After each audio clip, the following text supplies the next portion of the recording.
नमस्कार, मैं आपका मित्र सर्वमित्र। मसला है चौधरी बीरेंद्र सिंह ने अपनी ही पार्टी बीजेपी को खरी खरी सुनाई है और तंज कसा है। एक तरह से उन्होंने कांग्रेस पर भी तंज कसा है, पूर्व मुख्यमंत्री भूपेंद्र सिंह हुड्डा पर भी तंज कसा है और जेजेपी को लेकर भी जो बात बोली है वो भी हम आपको बताएंगे। उन्होंने कहा कि जो हुड्डा साहब अमित शाह को अपना मित्र बताते हैं तो उस पर जो बोले हैं वो भी हम आपको सुनाएंगे। और जेजेपी के बारे में एक बार फिर बोले हैं कि जेजेपी से जो बीजेपी है वो छुटकारा पा ले, नहीं तो हर दिन नुकसान हो रहा है। पहले उनकी मोटी मोटी बातें आप सुन लीजिए, फिर उस पर चर्चा करते हैं। धनखड़ साहब ने कहा कि सड़कें बड़ी अच्छी हैं, मजा आता है, लोग जाते हैं।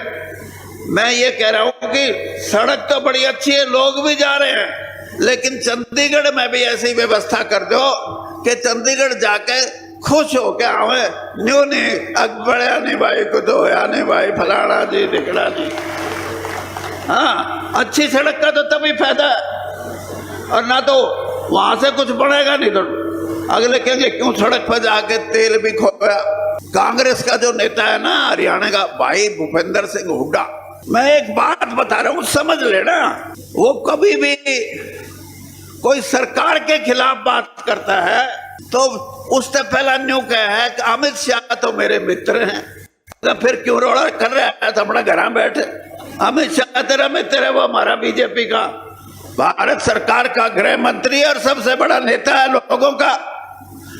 क्या हमारे आड़ी में आ जा, और ना उसने मित्र कहना छोड़ दे, फिर हमारी बुराई क्यों कर रहे? और इन भाइयों को भी कह के जाता हूं कि ये जो दुष्यंत चौटाला एंड कंपनी है, इससे जल्दी छुट्टी पा लो, ना तो रोज नुकसान होने लग रहा है, कोई फायदा नहीं। तो सुना आपने, बीरेंद्र सिंह कांग्रेस के बारे में तो बोलते ही हैं, और उन्होंने हुड्डा साहब के बारे में क्या कुछ बोला है वो आपने सुन लिया कि वो अगर अमित शाह को अपना मित्र बताते हैं तो फिर वो क्या करें या क्या ना करें, वो आपने सुन लिया। बीजेपी के बारे में वो बोलते हैं कि आप कहते हैं कि हमने सड़कें अच्छी बना दी। सड़कें अच्छी बनाने का तभी फायदा है जो लोग यहां से चंडीगढ़ अगर जाएं तो उनके काम हो, यानी कि काम होने के बाद वो वापस आएं। अगर इन सड़कों पर जाएं और काम ना हो तो उसका फायदा क्या है? यानी एक तरीके से उनको सुनाया है, तंज कसा है। क्योंकि ये बात तो बीजेपी के वर्कर भी बोलते हैं, उनके नेता भी बोलते हैं, इवन उनके विधायक भी कई बोलते हैं। जब उनके संगठन की कोई मीटिंग होती है तो उसमें ये चर्चा बाहर आती है, ये बातें बाहर आती हैं कि उनके काम नहीं होते। वो बार बार ऐसा बोलते हैं कि उनके काम नहीं होते। तो चौधरी बीरेंद्र सिंह वहां मंच पर बैठे नेताओं को सुना रहे थे और पार्टी के जो प्रदेश अध्यक्ष हैं ओम प्रकाश धनखड़, उनको भी सुना रहे थे कि अच्छी सड़कें तो बना दी आप कहते हैं, लेकिन फायदा तभी है अगर लोग वहां जाएं और उनके काम हो, नहीं तो इसका क्या फायदा। तो चौधरी बीरेंद्र सिंह है वो सिर्फ अपनी पार्टी की वाहवाही नहीं करते, वो कमियां भी तकरीबन गिनवाते हैं। और इससे पहले भी आपने कई बार देखा होगा, चाहे किसान आंदोलन की बात हो, चाहे खिलाड़ियों वाला मसला हो, तो वो बात करते हैं और यहां पर भी उन्होंने वही बात की है। बाकी जेजेपी के बारे में जो कुछ बोला है वो भी आपने सुन लिया है, और ये बात पहली बार नहीं बोल रहे हैं वो, इससे पहले 2-3 बार वो बोल चुके हैं। उनके बेटे जो सांसद है वो भी बोल चुके हैं। आपको पता है शुरुआत उचाना से हुई थी जब विप्लव कुमार देव उनकी मीटिंग में थे, उसके बाद उनके बेटे भी बोल चुके हैं और बार बार वो यही बात बोलते हैं कि जेजेपी को बाहर करो, यानी जेजेपी से गठबंधन तोड़ो, नहीं तो बीजेपी को नुकसान होगा। ये कई बार अब वो बोल रहे हैं।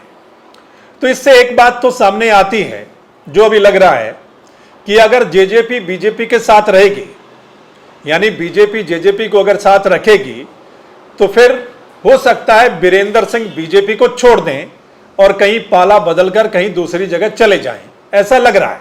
क्योंकि अभी बीरेंद्र सिंह के टारगेट पर जेजेपी है, वो जहां कहीं भी जाते हैं यही बात करते हैं कि जेजेपी से छुटकारा पा लो, जेजेपी को बाहर निकाल दो।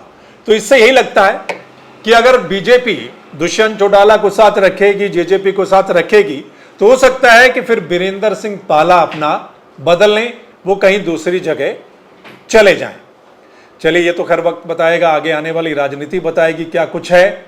लेकिन आपने वीरेंद्र सिंह को सुना, वो सभी को खरी खरी सुना रहे हैं, सभी पर तंज कस रहे हैं। कांग्रेस की बात, चाहे हुड्डा साहब की बात, और चाहे बीजेपी और जेजेपी। आपने सुन लिया पूरी बात को।